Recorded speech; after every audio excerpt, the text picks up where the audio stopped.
Hi, my name is Patrick, and this is Prep Mindful, your daily video practice in mindful test prep. Coming at you today with an ACT English question.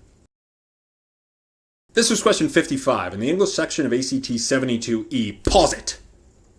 Sorry, I scared myself.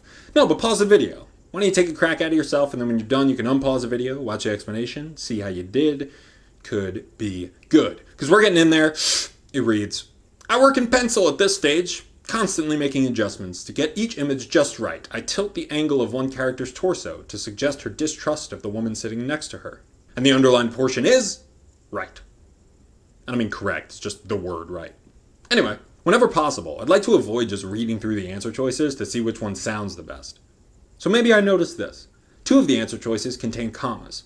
And the most common error in the ACT English is a comma splice, meaning there's just a comma without a conjunction between 2 independent clauses, or phrases that could be their own sentence. So let's see if that's what's going on here. To the left of the proposed comma, it reads, I work in pencil at this stage, constantly making adjustments to get each image just right. Okay, yeah, that's a sentence. And to the right of the comma, I tilt the angle of one character's torso to suggest her distrust of the woman sitting next to her. Subject, verb, complete sentence. Okay, cool. So it's not B or D. Well, wait a tick. If there are 2 complete sentences next to each other, we need something. So the answer can't be A either. It's got to be C, the colon. Cool. If you enjoyed this video and found it helpful, why not subscribe to our channel?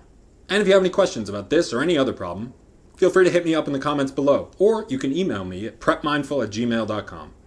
In the meantime, my name is Patrick, and this has been Prep Mindful.